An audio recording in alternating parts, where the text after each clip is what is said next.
Teacher के को respond करते हुए, तो उसके लिए एक बहुत हार्ड एंड फास्ट रूल नहीं है। इवैल्यूएशन जो है वो इनफॉर्मल तरीके से भी हो रही होती है।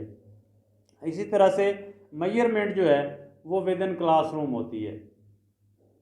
बहुत ही ये एक क्योंकि स्ट्रक्चर्ड होती है, प्लान्ड होती है, क्लासरूम के अंदर होती है, जबकि इवैल्यूएशन जो है वो क्लासरूम के अंदर भी होती रहती है और क्लासरूम से बाहर भी होती रहती है। एक प्ले ग्राउंड के अंदर भी अगर कोई स्पोर्ट्स कंपटीशन है, गेम मैच हो रहे हैं, गेम्स हो रही हैं, तो वहाँ भी एक बच्चा जो है वो खेल के ऊपर तबसरा भी कर देता है। एक बच्चा कहता है लाइफ इज़ ए गेम, दूसरा कहता है life is not a game. ये देखें, एक डिबेट हो रही है, एक डिस्कशन हो रही है, दोनों अपने पॉइंट ऑफ व्यू। तो इस तरह से उनकी जो खूबियाँ हैं, उनकी जो सलाहियतें हैं, उनकी जो एक म्यारी चीज़, म्यार है उनका, उसके हवाले से वो क्लासरूम के अंदर भी उसकी असेसमेंट होती रहती है और क्लासरूम के बाहर भी। इवैल्यूएशन का प्रोसेस जो है वो लिमिटेड नहीं है, वो एक ओपन प्रोसेस है, जबकि मेजरमेंट का प्रोसेस जो है वो लिमिटेड प्रोसेस है। इसी तरह से मेजरमेंट जो है वो स्ट्रक्चरल प्रोसेस है, एक स्ट्रक्चर्ड प्रोसेस है, और इवैल्यूएशन जो है वो अनस्ट्रक्चर्ड प्रोसेस है। इसी तरह से मेजरमेंट जो है वो प्लान्ड एंड ऑब्जेक्टिव है। प्लान्ड एंड ऑब्जेक्टिव मेजरमेंट में ये होगा कि ऑब्जेक्टिव इसलिए कह रहे हैं कि या तो उसका जवाब दुरुस्त होगा या गलत होगा। जैसे MCQs होते हैं, दुरुस्त है तो दुरुस्त का नंबर आ जाएगा, गलत है तो गलत का नंबर आ जाएगा। जबकि जो इवैल्यूएशन होती है ये अनप्लान्ड और कंटिन्यूस होती है, ये ऑब्जेक्टिव नहीं होती, ये कंटिन्यूस और सब्जेक्टिव होती है। ये सब्जेक्टिव होती है कि एक सवाल के कई जवाब हो सकते हैं, जबकि मेजरमेंट के अंदर जो प्लान्ड और ऑब्जेक्टिव होती है उसके अंदर एक सवाल का एक ही जवाब है, या वो जवाब दुरुस्त हो जाएगा या वो गलत हो जाएगा, क्योंकि उसके अंदर ऑब्जेक्टिविटी है।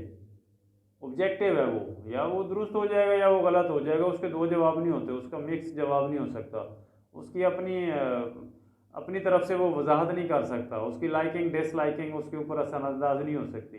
बच्चे के फीलिंग्स एंड इमोशंस उसको 2+2 इज़ ऑलवेज इक्वल टू 4। जबकि इधर इवैल्यूएशन के अंदर वो उसके मुख्तलिफ बच्चों के जवाबात मुख्तलिफ हो सकते हैं और सारे बच्चों के मुख्तलिफ जवाबात दुरुस्त भी हो सकते हैं। सब्जेक्टिव के अंदर ये है, तो वो इवैल्यूएशन जो है वो अनप्लान्ड एंड सब्जेक्टिव होती है, जबकि मेजरमेंट जो है वो प्लान्ड एंड ऑब्जेक्टिव होती है। और इसी तरह से जो मेजरमेंट है वो वैल्यू न्यूट्रल होती है।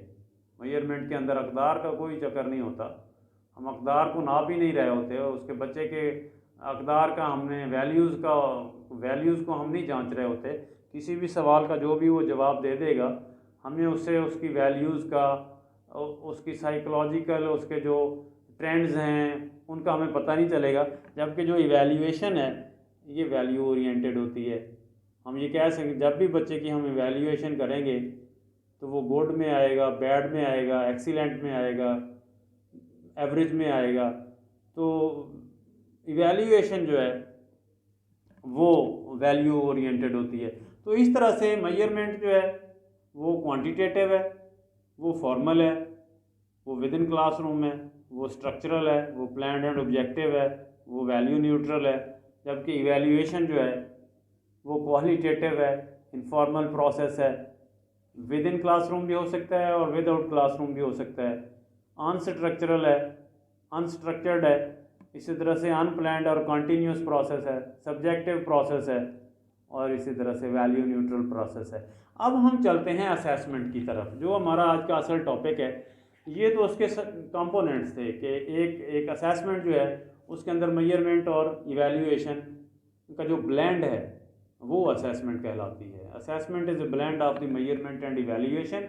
सो क्वांटिटेटिव एंड क्वालिटेटिव कंपोनेंट जो हैं असेसमेंट के, वो दोनों हम इस तरह से जब उसकी क्वांटिफिकेशन भी कर लेंगे, एक बच्चे की सलाहियतों की, उसकी काबिलियत की, उसकी लर्निंग आउटकम्स की, उसकी जो एक्सपेक्टेड लर्निंग आउटकम्स होती हैं उनकी हम क्वांटिफिकेशन करेंगे, और इसी तरह से हम उसकी क्वालिटेटिव पर्सपेक्टिव भी देखेंगे। क्वांटिटेटिव पर्सपेक्टिव और क्वालिटेटिव पर्सपेक्टिव, इन दोनों को जब हम मिलाएंगे, इन मेजरमेंट और इवैल्यूएशन का जो ब्लेंड है, जो मिक्स है इन दोनों का, वो असेसमेंट कहलाता है।